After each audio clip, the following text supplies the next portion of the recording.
Ya Allah, dengan sengsara Kristus Putramu dan Tuhan kami, Engkau telah membebaskan kami dari kematian warisan dosa pusaka yang diturunkan kepada seluruh bangsa manusia. Perbaruilah kami menjadi serupa dengan Dia, dan sebagaimana kami membawa dalam diri kami citra manusia duniawi sejak lahir, demikian pula semoga kami membawa citra manusia surgawi berkat daya anugerah-Mu yang menguduskan kami dengan pengantaran Kristus Tuhan kami.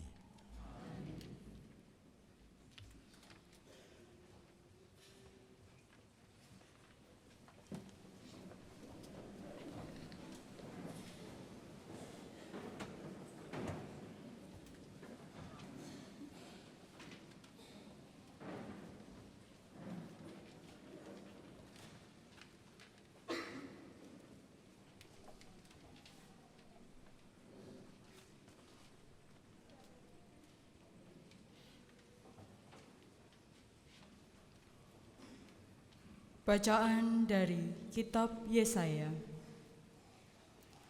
Beginilah firman Tuhan. Sungguh, hamba-Ku akan berhasil. Ia akan ditinggikan, disanjung, dan dimuliakan. Seperti banyak orang tertegun melihat Dia. Rupanya begitu buruk, tidak seperti manusia lagi. Dan tampaknya tidak seperti anak manusia lagi. Demikianlah Ia akan membuat tercengang banyak bangsa, dan raja-raja akan mengatupkan mulutnya melihat Dia. Sebab apa yang tidak diceritakan kepada mereka akan mereka lihat, dan apa yang tidak mereka dengar akan mereka pahami. Maka mereka berkata, "Siapakah yang percaya kepada berita yang kami dengar? Kepada siapakah tangan kekuasaan Tuhan dinyatakan?" Laksana sebuah taruh, hamba Yahweh tumbuh di hadapan Tuhan, dan bagaikan tunas, Ia muncul dari tanah gersang. Ia tidak tampan, dan semarak pun tidak ada padanya. Kita tidak tertarik untuk memandang Dia. Keindahan pun tidak ada padanya, maka kita tidak suka padanya. Ia dihina dan dihindari orang. Dia seorang penuh kesengsaraan. Dia seorang yang tahu apa artinya menderita kesakitan. Ia sangat dihina, sehingga orang menutup mukanya terhadap Dia. Dan bagi kita pun, Dia tidak masuk hitungan. Tetapi sesungguhnya, penyakit kitalah yang ditanggungnya, dan kesengsaraan kitalah yang dipikulnya. Padahal kita mengira Dia kena tulah, dipukul dan disiksa Allah. Sesungguhnya, Ia tertikam oleh karena kedurhakaan kita. Dia diremukkan oleh karena kejahatan kita. Derita yang mendatangkan keselamatan bagi kita ditimpakan kepadanya. Dan oleh bilur-bilurnya kita menjadi sembuh. Kita sekalian sesat seperti domba, masing-masing mengambil jalan sendiri. Tetapi Tuhan telah menimpakan kepadanya kejahatan kita sekalian. Dia dianiaya, tetapi Dia membiarkan diri ditindas dan tidak membuka mulutnya. Seperti anak domba yang dibawa ke tempat pembantaian, seperti induk domba yang keluh di depan orang-orang yang mencukur bulunya, Ia tidak membuka mulutnya. Sesudah ditahan dan diadili, Ia digiring dan dihukum mati. Tentang nasibnya, siapakah yang peduli? Sungguh, ia terputus dari dunia orang hidup. Karena kedurhakaan umatku, ia kena tulah. Orang menggali kuburnya di tengah-tengah orang jahat, dan waktu mati, ia berada di antara orang-orang durhaka. Sekalipun ia tidak berbuat kekerasan dan tipu muslihat tidak ada dalam mulutnya. Tetapi Tuhan berkehendak meremukkan dia dengan sengsara. Dan apabila ia menyerahkan dirinya sebagai kurban silih, ia akan melihat keturunannya. Umurnya akan lanjut, dan kehendak Tuhan akan terlaksana karena dia. Sesudah mengalami kesengsaraan jiwa, ia akan melihat terang dan akan dipuaskan. Sebab demikianlah firman Tuhan hambaku itu. Sebagai orang yang saleh akan menyelamatkan banyak orang oleh hikmatnya, dan kejahatan mereka ditanggungnya. Sebab itu, aku akan memberikan kepadanya orang-orang besar menjadi miliknya, dan ia akan memperoleh orang-orang kuat sebagai jarahan.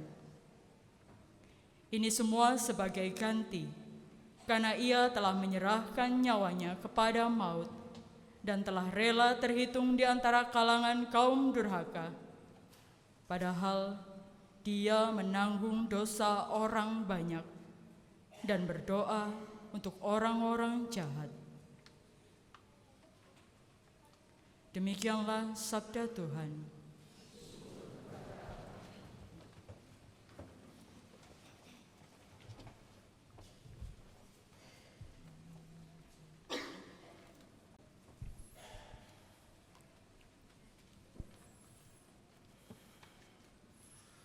Ya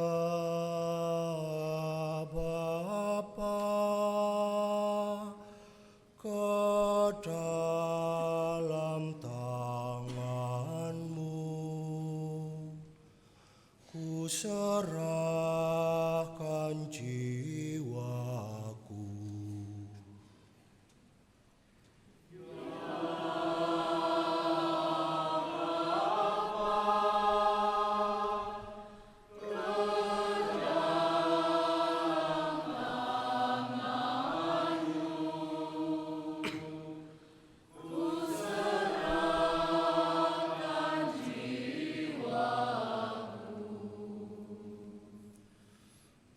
Padamu ya Tuhan, aku berlindung.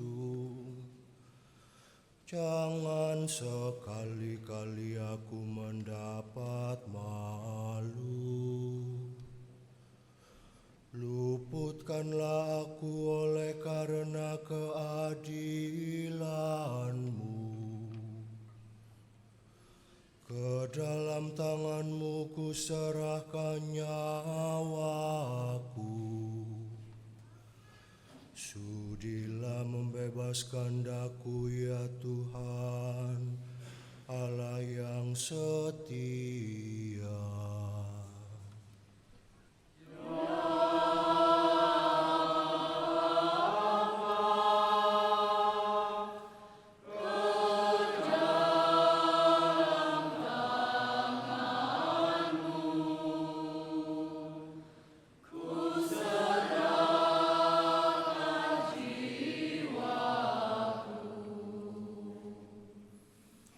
Di hadapan semua lawanku aku tercela.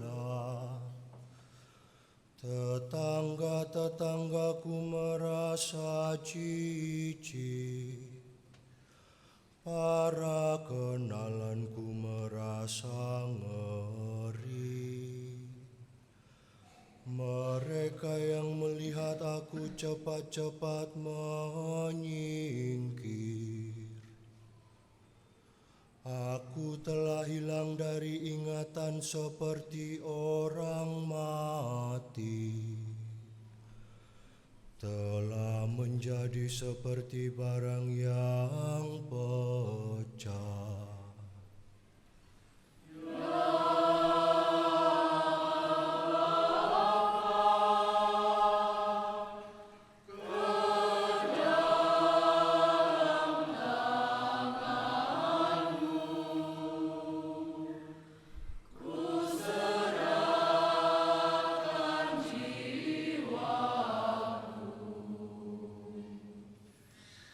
Tetapi aku kepadamu ya Tuhan, aku percaya.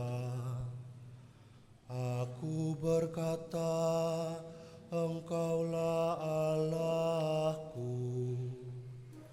Masa hidupku ada dalam tangan-Mu. Lepaskanlah aku dari tangan musuh-musuhku, dan bebaskan dari orang-orang yang mengejarku.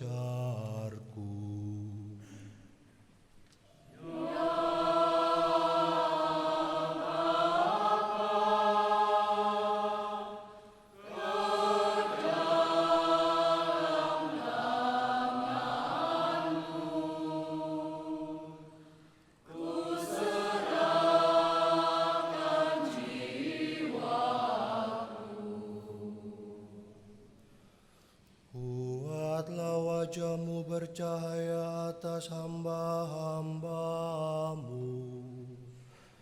Selamatkanlah aku oleh kasih setia-Mu. Kuatkanlah dan teguhkanlah hatimu. Hai semua orang yang berharap kepada Tuhan.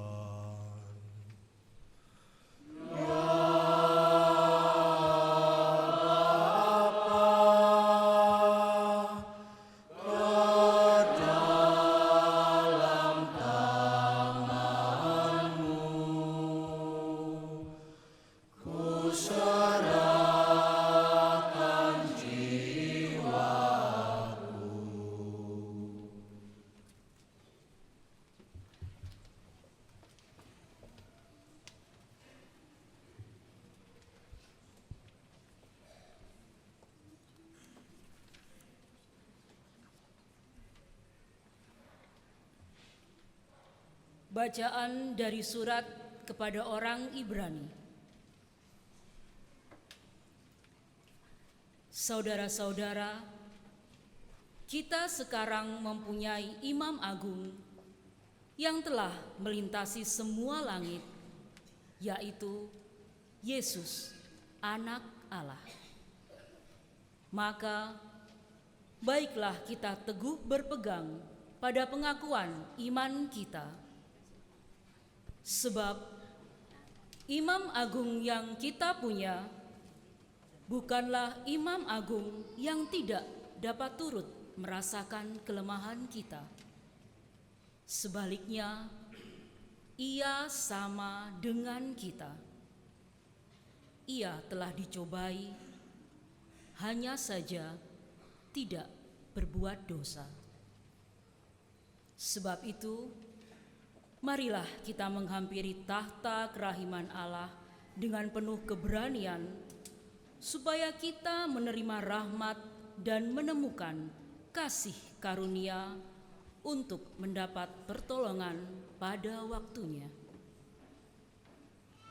Dalam hidupnya sebagai manusia, Yesus telah mempersembahkan doa dan permohonan dengan ratap tangis dan keluhan kepada Dia yang sanggup menyelamatkannya dari maut. Dan karena kesalehannya, Ia telah didengarkan. Akan tetapi, sekalipun anak, Ia telah belajar menjadi taat. Ini ternyata dari apa yang telah dideritanya. Dan sesudah mencapai kesempurnaan, Ia menjadi pokok keselamatan abadi bagi semua orang yang taat kepadanya. Demikianlah sabda Tuhan.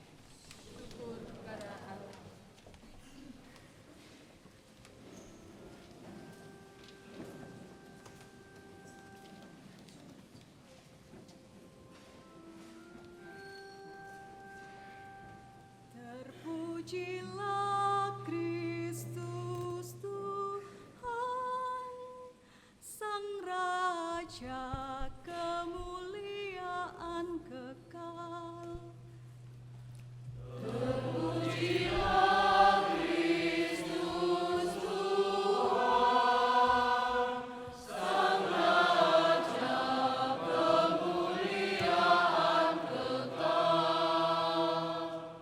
Kristus sudah taat bagi kita, Ia taat sampai mati, bahkan sampai mati di salib.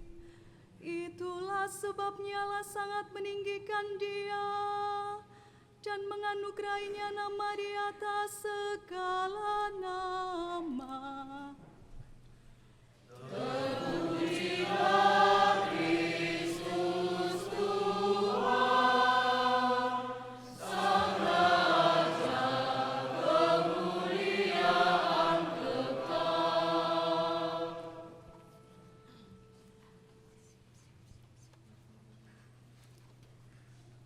Inilah kisah sengsara Tuhan kita Yesus Kristus menurut Yohanes. Seusai perjamuan Paskah, keluarlah Yesus dari ruang perjamuan bersama dengan murid-muridnya. Dan mereka pergi menyeberangi lembah Kidron. Di situ ada suatu taman, dan Yesus masuk ke taman itu bersama dengan murid-muridnya. Yudas yang mengkhianati Yesus tahu juga tempat itu, karena Yesus sering berkumpul di situ dengan murid-muridnya. Lalu datanglah juga Yudas ke situ dengan sepasukan prajurit dan penjaga-penjaga bait Allah yang disuruh oleh imam-imam kepala dan orang-orang Farisi. Mereka datang lengkap dengan lentera, suluh dan senjata. Yesus tahu semua yang akan menimpa dirinya, maka Ia maju ke depan dan berkata kepada mereka, Siapakah yang kamu cari? Jawab mereka, Yesus dari Nazaret. kata Yesus kepada mereka, Akulah Dia. Yudas yang mengkhianati Yesus berdiri juga di situ bersama-sama mereka. Ketika Yesus berkata kepada mereka, Akulah Dia, mundurlah mereka dan jatuh ke tanah. Maka Yesus bertanya pula, Siapakah yang kamu cari? jawab mereka, Yesus dari Nazaret. jawab Yesus, Telah kukatakan kepadamu, Akulah Dia.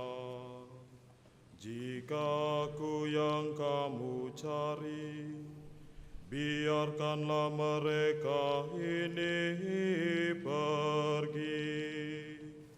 Demikian hendaknya, supaya digenapilah firman yang telah dikatakannya, dari mereka yang Engkau serahkan kepadaku, tidak seorang pun yang aku biarkan binasa.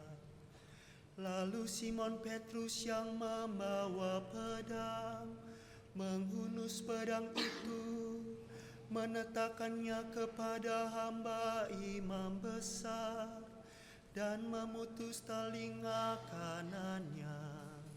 Nama hamba itu Maklus. Kata Yesus kepada Petrus, sarungkan pedangmu itu. Bukankah aku harus minum piala yang diberikan Bapa kepada aku? lalu pasukan prajurit serta perwiranya dan penjaga-penjaga yang disuruh orang Yahudi itu menangkap Yesus dan membelenggu Dia. Mula-mula mereka membawanya kepada Hanas, karena Hanas adalah mertua Kayafas, yang pada tahun itu menjadi imam besar. Dan Kayafaslah yang telah menasihati para pemuka Yahudi, lebih berguna jika satu orang mati untuk seluruh bangsa. Simon Petrus dan seorang murid lain mengikuti Yesus. Murid itu mengenal imam besar, dan ia masuk ke halaman istana imam besar itu. Tetapi Petrus tinggal di luar dekat pintu. Lalu membawa Petrus masuk, kata hamba perempuan penjaga pintu itu kepada Petrus, Bukankah engkau juga murid orang itu? jawab Petrus. Bukan. Sementara itu, hamba-hamba dan para penjaga bait Allah telah menyalakan api arang, sebab udaranya dingin waktu itu, dan mereka berdiri menghangatkan badan di situ. Petrus pun berdiri menghangatkan badan bersama-sama dengan mereka. Kemudian mulailah imam besar menanyai Yesus tentang para murid dan tentang ajarannya. Jawab Yesus kepadanya, Aku berbicara terus terang kepada dunia. Aku selalu mengajar di rumah-rumah ibadat dan di bait Allah, tempat semua orang Yahudi berkumpul. Aku tidak pernah berbicara sembunyi-sembunyi. Mengapa engkau menanyai aku? Tanyailah mereka yang telah mendengar apa yang aku katakan kepada mereka. Sungguh, mereka tahu apa yang telah aku katakan. ketika Yesus mengatakan hal itu, seorang penjaga yang berdiri di situ menampar muka Yesus sambil berkata, kepada imam besar. Jawab Yesus kepadanya, "Jika kataku itu salah, tunjukkanlah salahnya. Tetapi jika benar, mengapa engkau menampar aku?" Lalu Hanas mengirim Yesus dalam keadaan terbelenggu kepada Kayafas imam besar. Simon Petrus masih berdiri dan menghangatkan badan. Kata orang di situ kepadanya,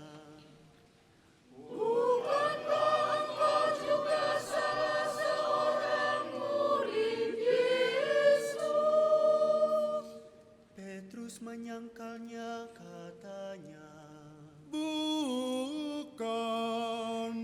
kata salah seorang hamba imam besar, keluarga dari hamba yang telinganya dipotong Petrus. Bukankah engkau kulihat di taman itu bersama-sama dengan Yesus? Petrus pun menyangkal lagi, dan seketika itu juga berkokoklah ayam. Keesokan harinya, ketika masih pagi, mereka membawa Yesus dari Kayafas ke istana gubernur. Mereka sendiri tidak masuk ke istana gubernur itu, supaya jangan menajiskan diri, sebab mereka hendak makan Paskah. Sebab itu Pilatus keluar menemui mereka dan berkata, Apakah tuduhan kamu terhadap orang ini? Jawab mereka kepadanya,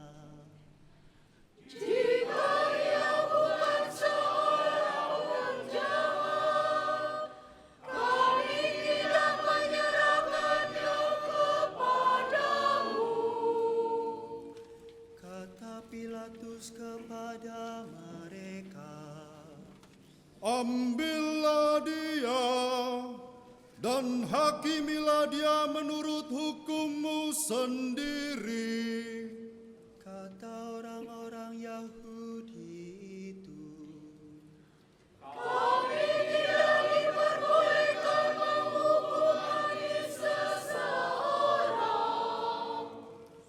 Demikian hendaknya supaya digenapi firman Yesus yang dikatakannya untuk menyatakan bagaimana ia akan mati. Pilatus masuk kembali ke dalam istana gubernur, lalu memanggil Yesus dan bertanya kepadanya, Apakah engkau raja orang Yahudi? Jawab Yesus, Apakah engkau katakan hal itu dari hatimu sendiri, atau orang lain yang mengatakannya kepadamu tentang aku? kata Pilatus. Apakah aku seorang Yahudi?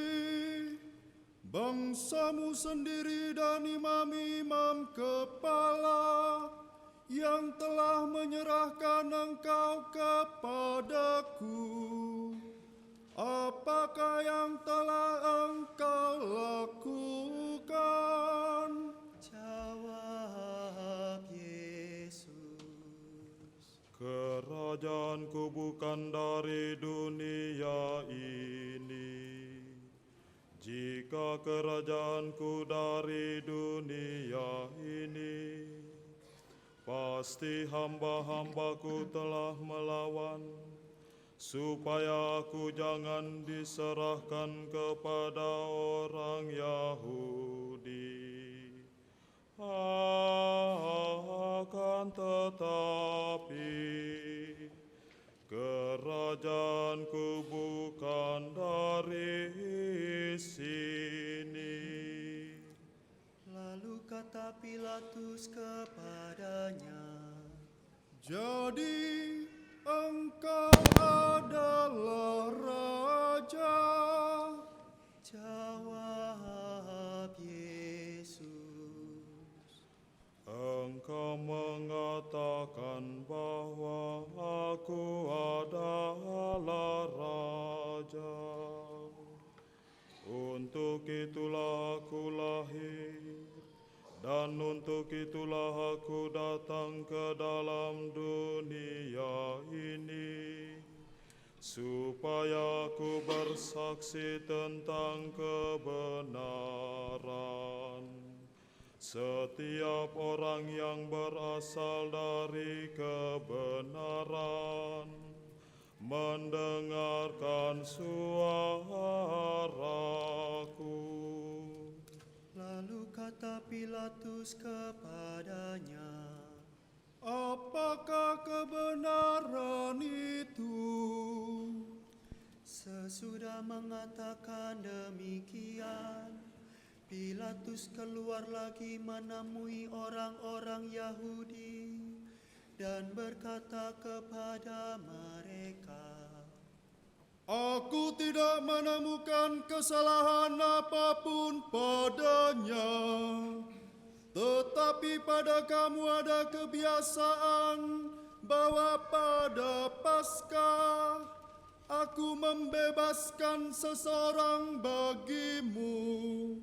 Maukah kamu supaya aku membebaskan raja orang Yahudi bagimu? mereka berteriak lagi,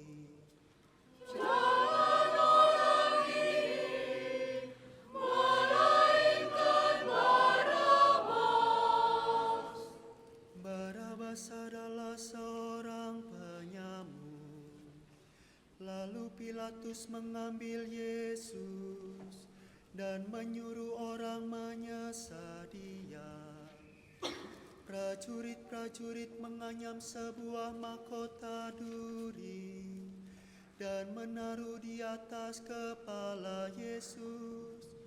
Mereka mengenakan pakaian ungu kepadanya, dan sambil maju ke depan mereka berkata,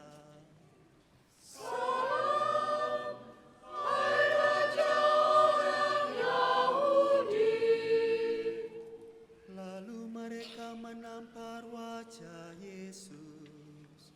Pilatus keluar lagi dan berkata kepada orang-orang Yahudi, Lihatlah, aku membawa dia keluar kepada kamu, supaya kamu tahu bahwa aku tidak menemukan kesalahan apapun padanya. Lalu Yesus keluar, bermahkota duri dan berpakaian ungu. Kata Pilatus kepada mereka, Lihatlah orang ini. ketika para imam kepala dan penjaga pintu melihat Yesus, berteriaklah mereka,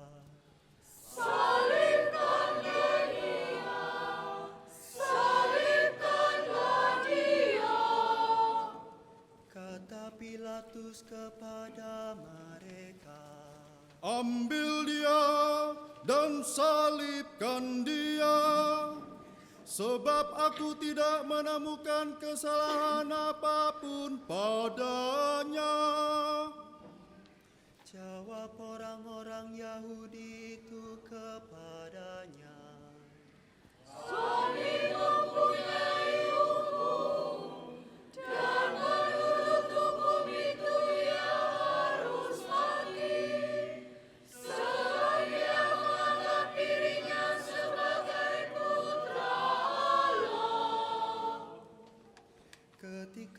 Pilatus mendengar perkataan itu, ia makin takut. Lalu ia masuk pula ke dalam istana gubernur dan berkata kepada Yesus, "Dari manakah asalmu?" Tetapi Yesus tidak memberi jawab kepadanya. Maka kata Pilatus, "Tidakkah engkau mau berbicara dengan aku?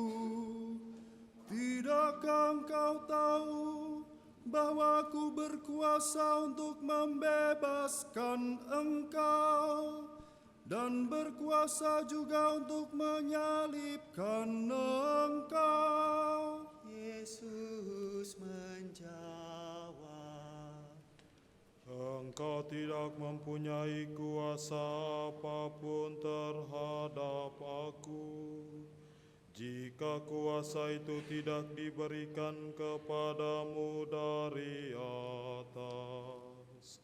Sebab itu, Dia yang menyerahkan aku kepadamu lebih besar dosanya. Sejak itu Pilatus berusaha untuk membebaskan Yesus.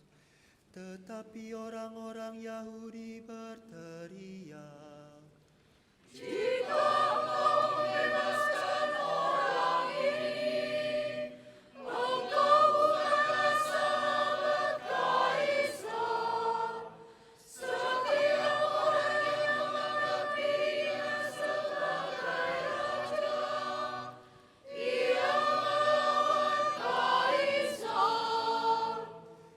Ketika mendengar perkataan itu, Pilatus menyuruh Yesus keluar. Lalu ia duduk di kursi pengadilan di tempat yang bernama Litostrotos, dalam bahasa Ibrani Gabata. Hari itu ialah hari persiapan Paskah, kira-kira pukul 12.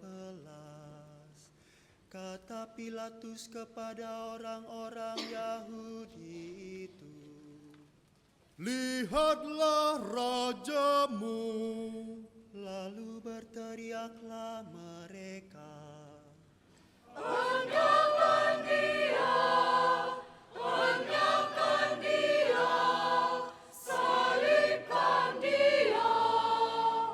Kata Pilatus kepada mereka, "Haruskah aku menyalibkan rajamu?" jawab imam-imam kepala.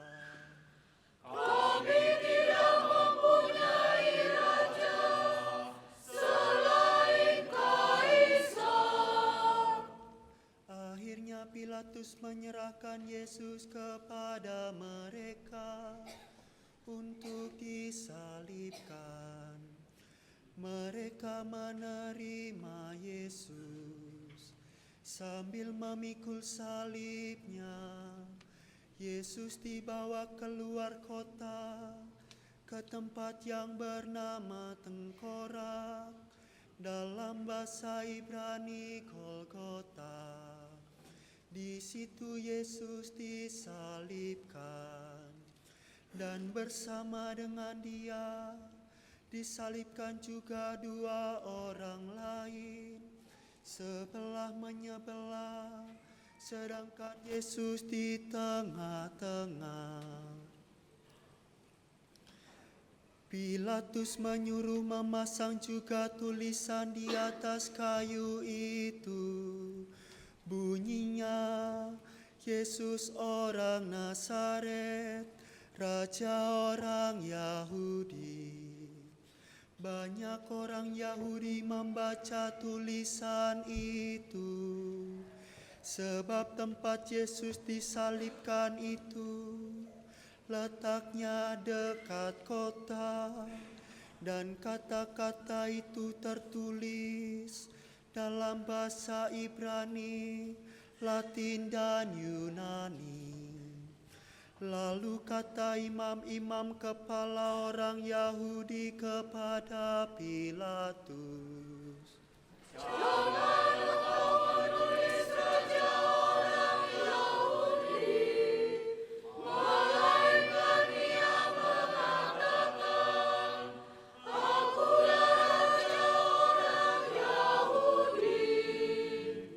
jawab Pilatus, Apa yang kutulis tetap tertulis.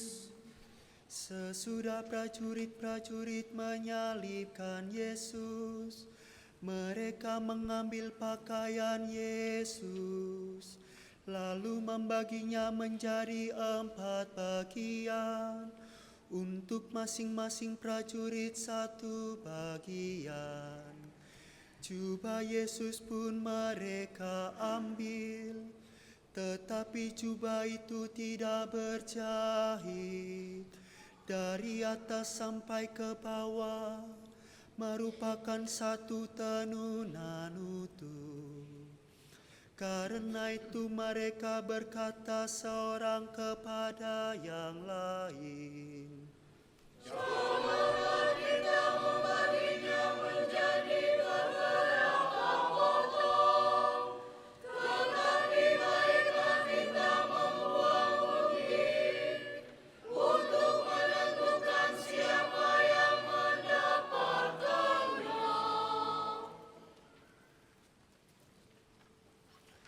demikian hendaknya supaya digenapi yang ada tertulis dalam kitab suci. Mereka membagi-bagi pakaianku di antara mereka dan membuang undi atas jubahku. Hal itu telah dilakukan prajurit-prajurit itu. Dekat salib Yesus berdiri ibu Yesus dan saudara ibunya Maria istri Kleopas dan Maria Magdalena. Ketika Yesus melihat ibunya dan murid yang dikasihi di sampingnya, berkatalah ia kepada ibunya,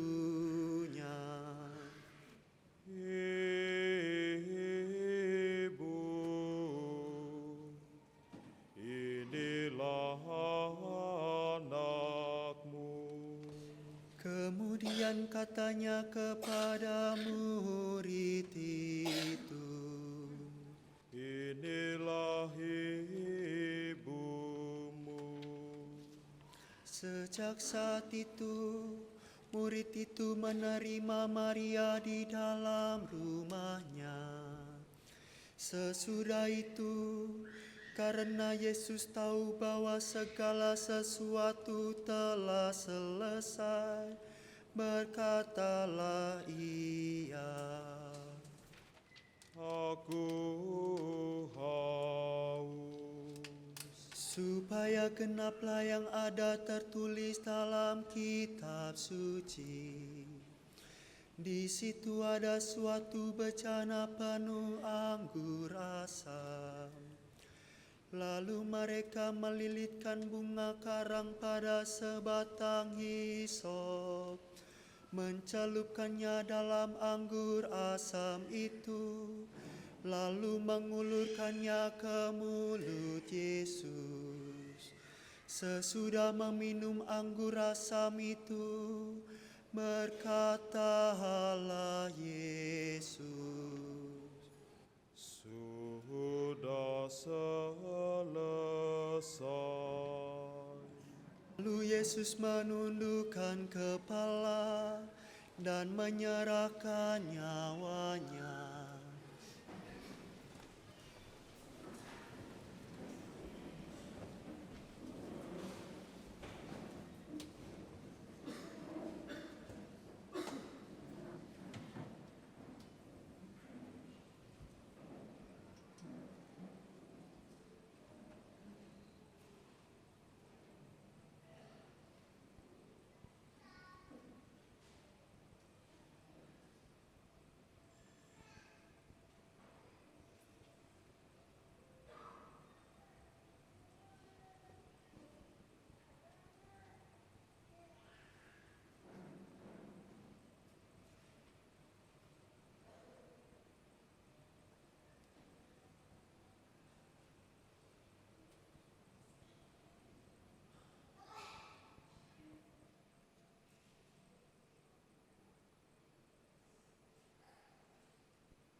Karena hari itu hari persiapan, dan supaya pada hari Sabat mayat-mayat itu tidak tergantung pada kayu salib. Sebab Sabat itu hari yang besar. Maka datanglah para pemuka Yahudi kepada Pilatus dan meminta kepadanya supaya kaki orang-orang itu dipatahkan dan jenazah-jenazahnya diturunkan.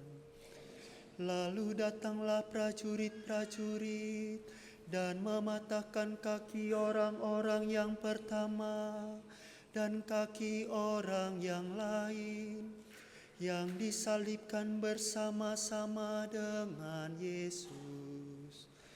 Tetapi ketika mereka sampai kepada Yesus dan melihat bahwa ia telah mati, mereka tidak mematahkan kakinya. Tetapi seorang dari antara prajurit itu menikam lambung Yesus dengan tombak dan segera mengeluarkan darah dan air. Orang yang melihat sendiri hal itu bersaksi, dan benarlah kesaksiannya. Ia pun tahu bahwa ia mengatakan kebenaran, supaya kamu juga percaya. Sebab hal itu terjadi, supaya digenapi yang ada tertulis dalam kitab suci. Tidak ada tulangnya yang akan dipatahkan. Ada pula nas lain yang mengatakan, mereka akan memandang Dia yang telah mereka tikam. Sesudah itu Yusuf dari Arimatea meminta kepada Pilatus supaya ia diperbolehkan menurunkan jenazah Yesus.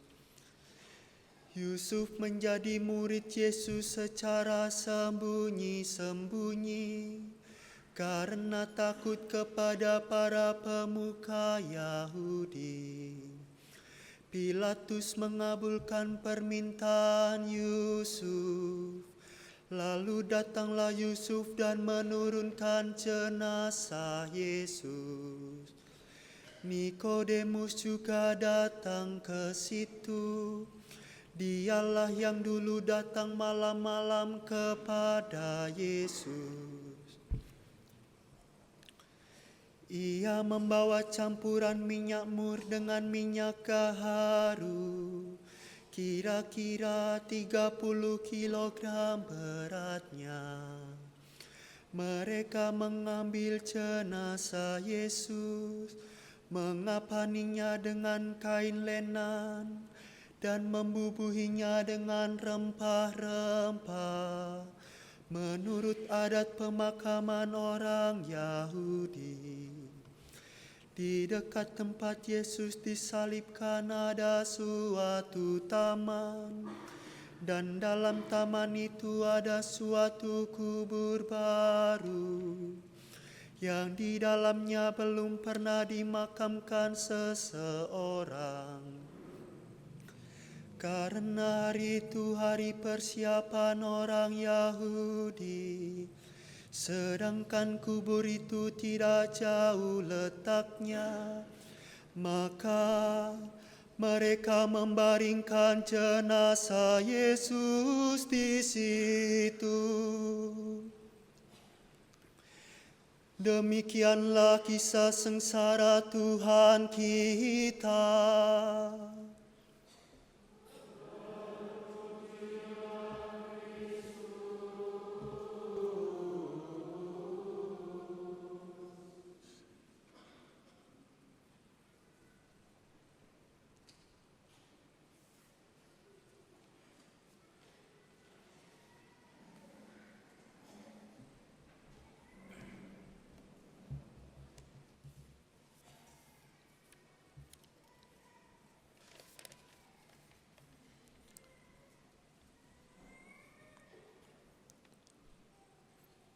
fakta bahwa penyaliban dalam hukum Romawi bukanlah suatu proses yang singkat.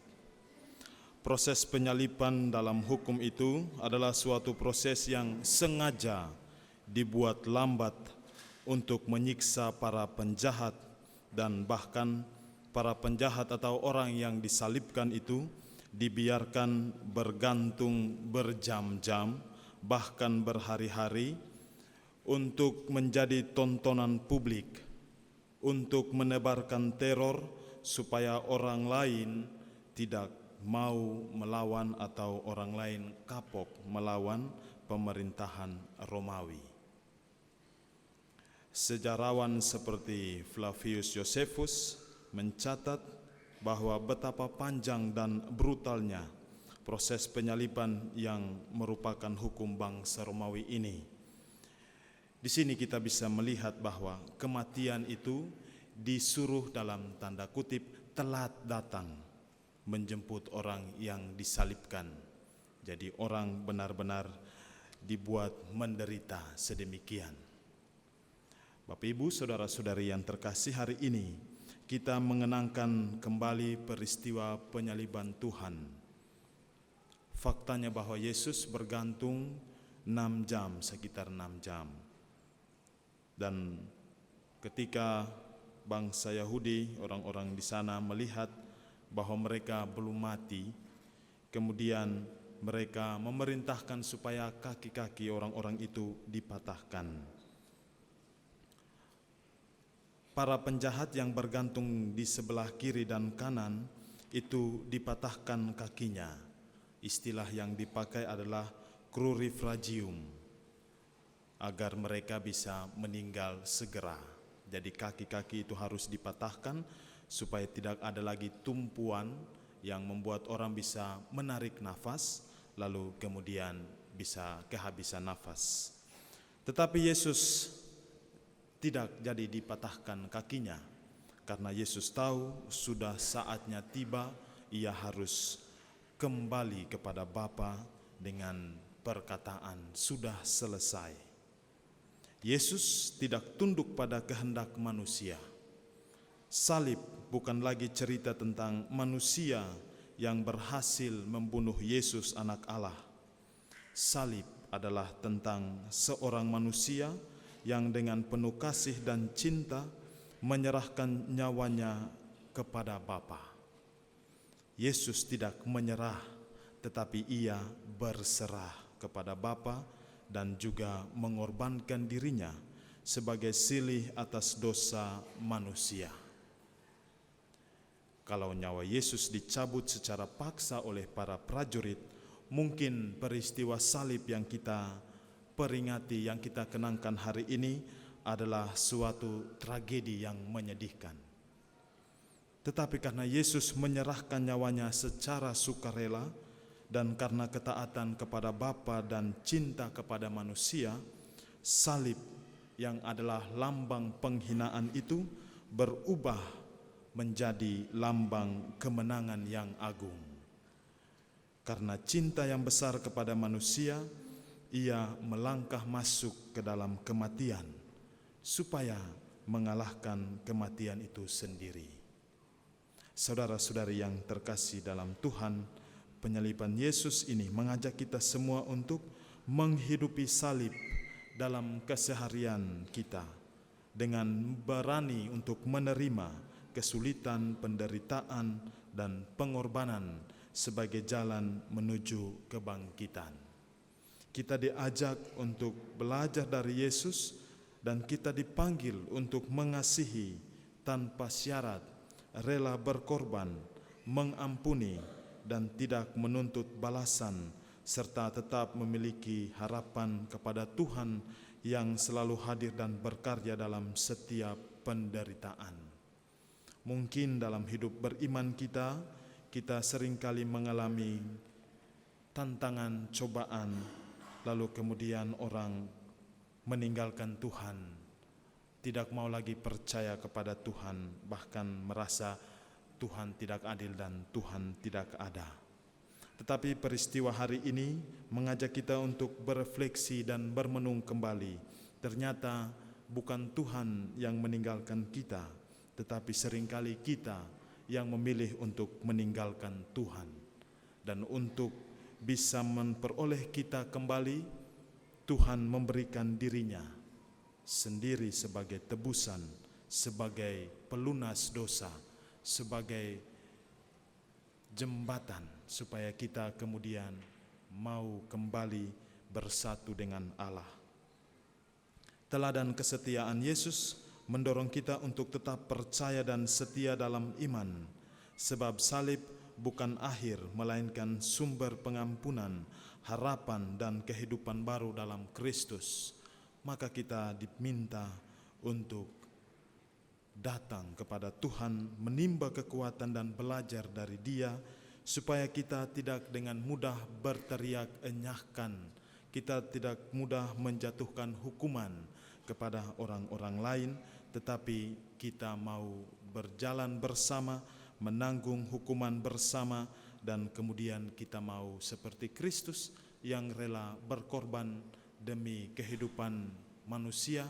Kita juga menjadi pribadi-pribadi yang setia dan mau berkorban demi tercapainya kerajaan surga di dunia ini.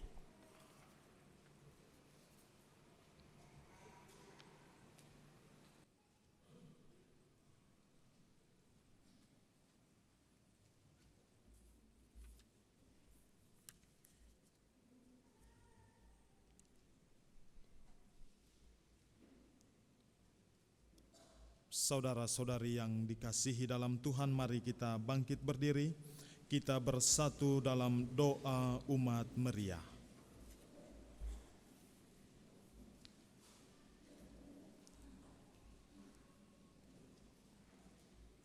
Kita berdoa untuk gereja kudus.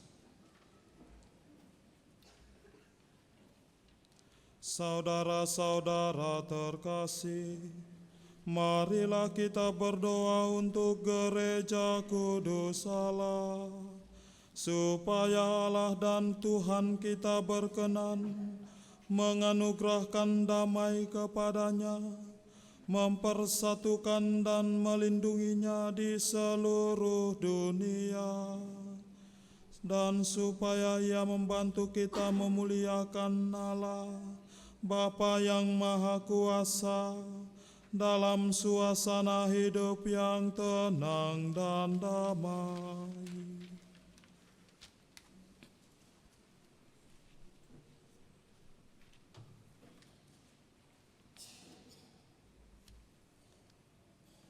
Allah yang Maha Kuasa dan kekal, dalam diri Kristus Engkau telah menyatakan kemuliaan-Mu kepada segala bangsa.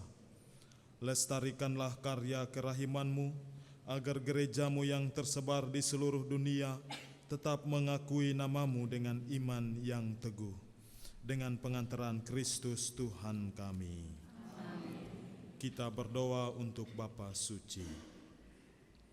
Marilah kita berdoa pula untuk Bapa Suci kita, Paus Leo ke-14, supaya Allah dan Tuhan kita yang telah memilih Dia menjadi uskup bagi gereja kudusnya, memberi Dia kesehatan dan kekuatan untuk memimpin umat kudus Allah.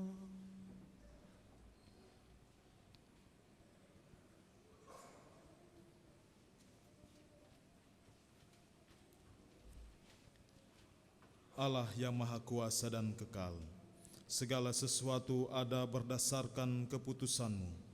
Sudilah mendengarkan doa-doa kami, dan dengan kasih sayang-Mu, lindungilah Imam Agung yang telah Engkau pilih bagi kami. Semoga umat Kristiani yang Engkau percayakan kepada penggembalaannya berkembang dalam iman, dengan pengantaran Kristus Tuhan kami. Kita berdoa untuk para pejabat gereja dan segala lapisan umat.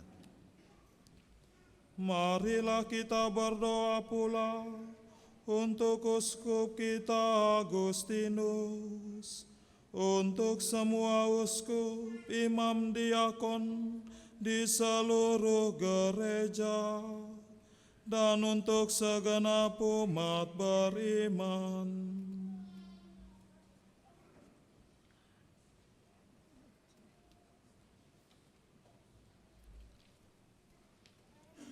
Allah yang Maha Kuasa dan Kekal, dengan roh-Mu Engkau menguduskan dan memimpin seluruh gereja. Dengarkanlah doa kami bagi para pelayan-Mu. Semoga berkat bantuan rahmat-Mu, mereka mengabdi Engkau dengan setia. Dengan pengantaran Kristus Tuhan kami. Amin. Kita berdoa untuk para calon baptis. Marilah kita berdoa pula untuk para calon baptis kita, supaya Allah dan Tuhan kita membuka telinga hati mereka dan melapangkan pintu kerahimannya, agar berkat pembasuhan kelahiran kembali segala dosa mereka dihapuskan, dan mereka hidup dalam Yesus Kristus Tuhan kita.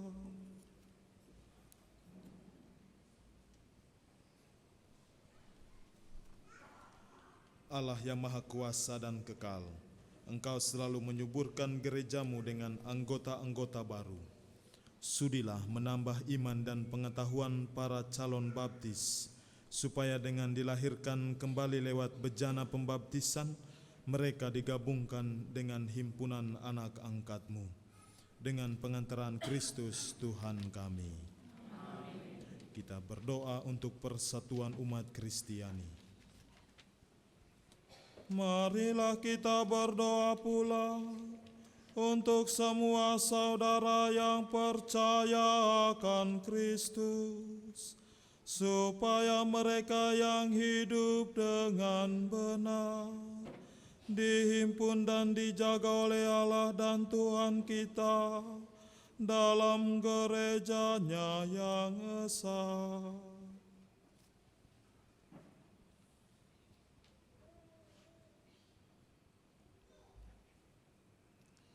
Allah yang Maha Kuasa dan Kekal, Engkau menyatukan yang tercerai-berai dan memelihara yang telah bersatu.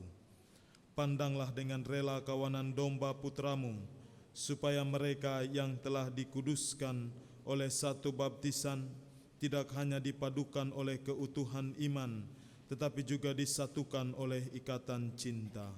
Dengan pengantaran Kristus Tuhan kami. Amin. Kita berdoa untuk orang Yahudi. Marilah berdoa pula untuk orang Yahudi yang menerima sabda Allah sebelum kita, supaya Allah dan Tuhan kita mengobarkan dalam hati mereka cinta akan nama-Nya dan meneguhkan kesetiaan akan perjanjiannya.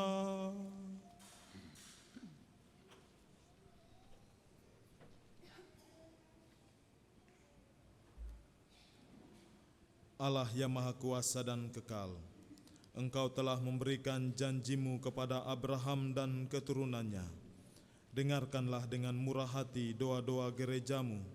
Semoga umat pilihan-Mu yang pertama diperkenankan mencapai kepenuhan penebusan dengan pengantaran Kristus Tuhan kami. Amin. Kita berdoa untuk orang yang tidak percaya akan Kristus. Marilah kita berdoa pula untuk mereka yang tidak percaya akan Kristus, supaya berkat terang Roh Kudus mereka juga dapat menemukan jalan keselamatan.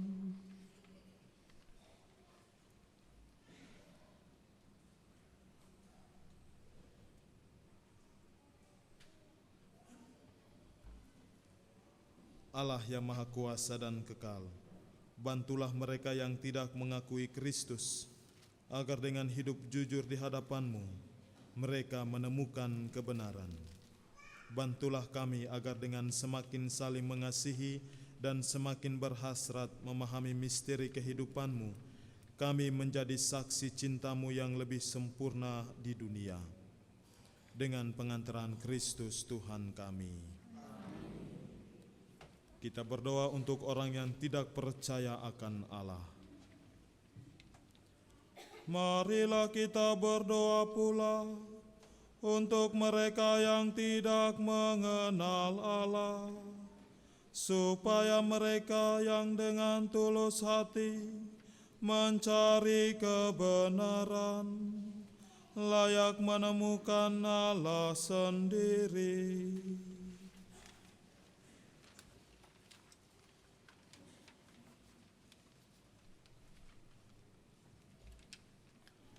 Allah yang Maha Kuasa dan Kekal, Engkau telah menciptakan umat manusia sedemikian sehingga selalu berhasrat mencari Engkau dan baru merasa tenang ketika menemukan Dikau. Maka kami mohon, bantulah agar mereka semua dengan mengatasi hambatan seberat apapun, mampu melihat tanda kasih sayang-Mu dan bergerak oleh kesaksian hidup orang-orang yang percaya kepadamu. Mereka dengan sukacita mengakui Engkau sebagai satu-satunya Allah yang benar dan Bapa umat manusia, dengan pengantaran Kristus Tuhan kami. Amin. Kita berdoa untuk para pemimpin negara. Marilah kita berdoa pula untuk semua pemimpin negara, supaya Allah dan Tuhan kita seturut kehendak-Nya mengarahkan budi dan hati mereka kepada damai dan kebebasan sejati bagi semua orang.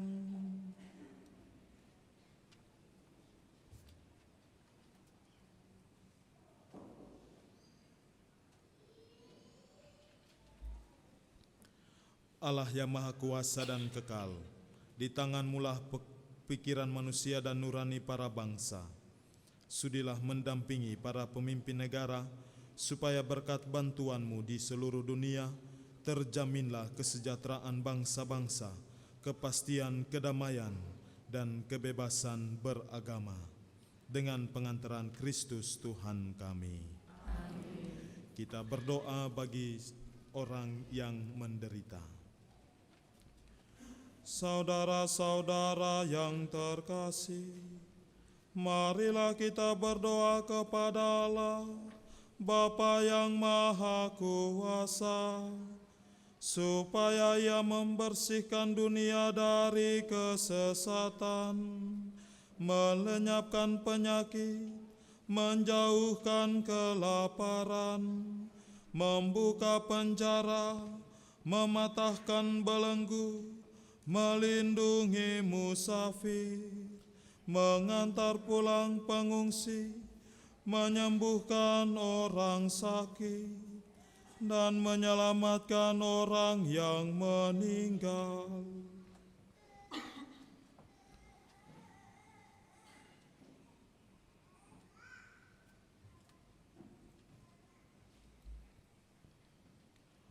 Allah yang Maha Kuasa dan Kekal, Engkau menghibur yang berduka dan menguatkan yang menderita.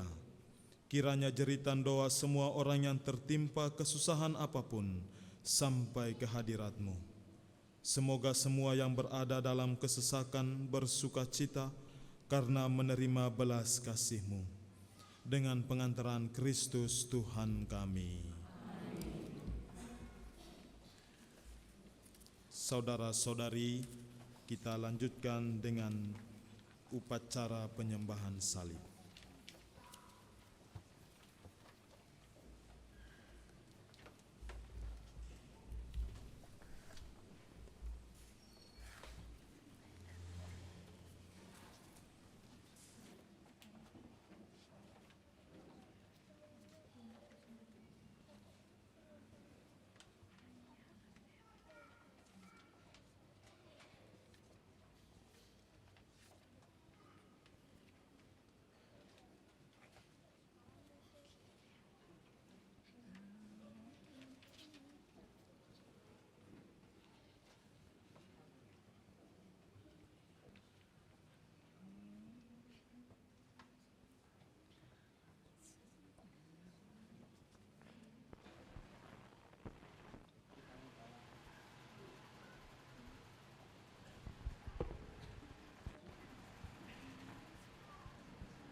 Lihat kayu salib, tempat penyelamat dunia, bergantung.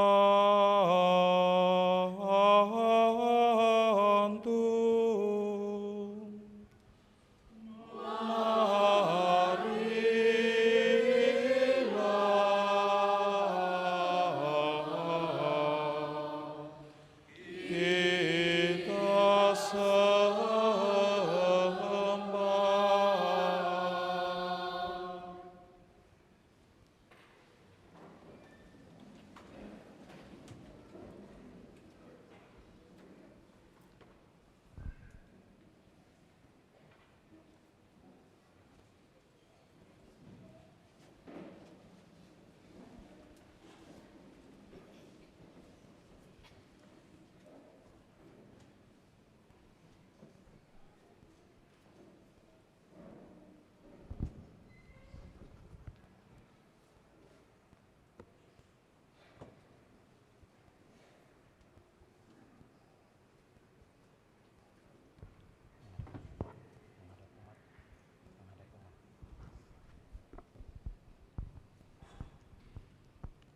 Lihat kayu salib,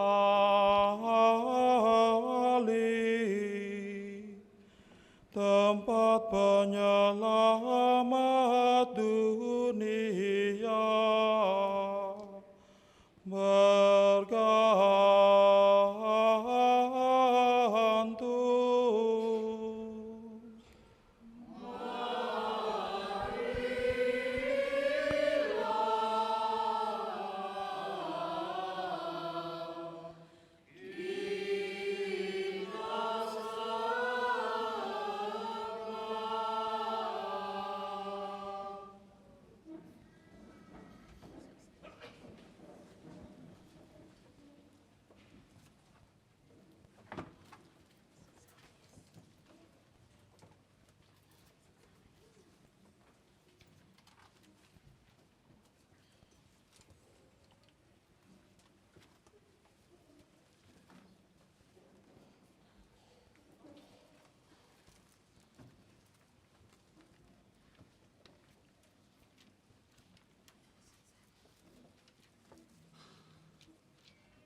menebus dosa manusia. manusia. Kenapa dia pergi? Menghadap Bapa di surga. Lamakah dia pergi? Kami menanti. Sesaat saja dia kembali.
kita akan masuk dalam upacara komuni. Atas petunjuk penyelamat kita dan menurut ajaran ilahi, maka beranilah kita berdoa.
Tuhan, kami mohon bebaskanlah kami dari segala yang jahat.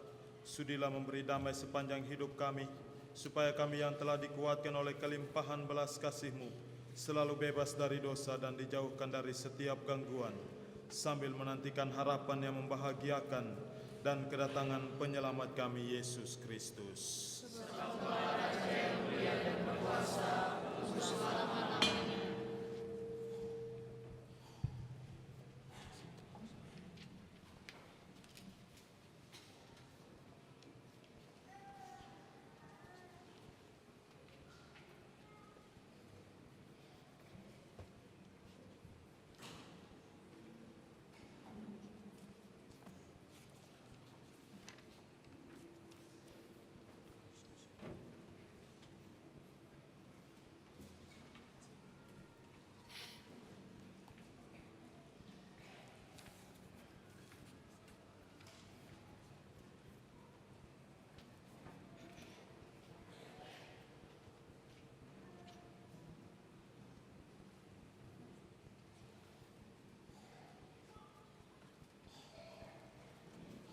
Lihatlah anak domba Allah, lihatlah Dia yang menghapus dosa-dosa dunia. Berbahagialah kita yang diundang ke perjamuan anak domba.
Kita bersatu dalam doa sesudah komuni.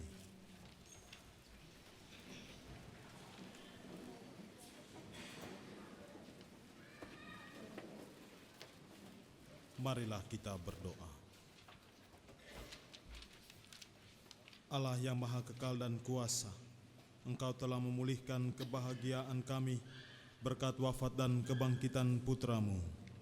Peliharalah karya belas kasih-Mu dalam diri kami, agar kami yang telah ambil bagian dalam misteri ini dapat hidup penuh bakti kepadamu. Dengan pengantaran Kristus Tuhan kami. Amin. Terima kasih kepada kita semua yang sudah mengambil bagian dalam ibadat Jumat Agung ini. Saudara-saudari yang terkasih, ada hal menarik dalam peristiwa penyaliban Yesus, mulai dari penangkapannya ketika para murid semua lari meninggalkan Yesus karena takut. Ada dua orang yang masih bertahan di situ, Petrus dan Yohanes. Tapi keduanya tidak berbuat apa-apa. Petrus berusaha menyelamatkan dirinya dengan dia menyangkal. Yohanes berusaha menyelamatkan dirinya dengan diam. Tetapi walaupun begitu, Petrus menyangkal tetapi dia pernah gagal, tapi dia kemudian bangkit kembali. Yohanes juga demikian. Walaupun dia diam 1000 bahasa, tetapi dia setia mengikuti Yesus, bahkan sampai di jalan salib, di kaki salibnya. Nah, saudara-saudari yang terkasih, mungkin dalam hidup kita menemukan banyak ketidakadilan, banyak permasalahan, banyak kekacauan, banyak hal-hal yang mungkin tidak sesuai dengan hal-hal baik. Tetapi kita mungkin tidak punya keberanian untuk bersuara. Kita tidak berani untuk berkata-kata apapun. Tetapi seperti Yohanes, kita dipanggil untuk ikut ambil bagian dalam penderitaan semua orang. Dan siapa yang bertahan sampai akhir, dialah yang memenangkan, seperti Kristus bertahan sampai akhir. Dan kemudian dia memenangkan maut, dia bangkit, dia mengalahkan maut, dia kemudian menjadi jaya. Maka kita berdoa kiranya perayaan Jumat Agung membantu kita semua untuk semakin memperbaharui panggilan kita sebagai orang beriman, supaya kita tetap setia dalam hidup beriman kita, kendati banyak tantangan, supaya juga kita tetap setia dalam hidup kita, dalam perjuangan-perjuangan kita di keluarga masing-masing, dalam pergaulan, rekan kerja. Meskipun banyak penderitaan, tapi kita berusaha bertahan seperti Kristus. Karena cinta akan manusia, ia bertahan sampai akhir. Maka kita juga karena cinta kepada sesama kita, karena kasih kepada semua orang yang berjumpa, yang kita jumpai, kita dipanggil untuk tetap bertahan dan setia. Tetapi juga kita berusaha memenangkan pertaruhan dalam hidup ini, supaya Kristus yang menang juga mengajak kita, membawa kita untuk dekat pada kemenangan sejati itu. Mari kita tundukkan kepala untuk menerima berkat Tuhan.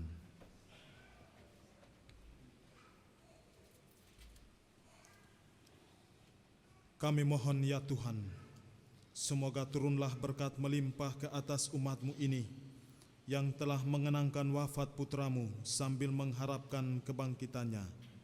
Berikanlah pengampunan, anugerahkanlah penghiburan, tumbuhkanlah iman yang kudus, berikanlah jaminan penebusan yang kekal dengan pengantaran Kristus Tuhan kami.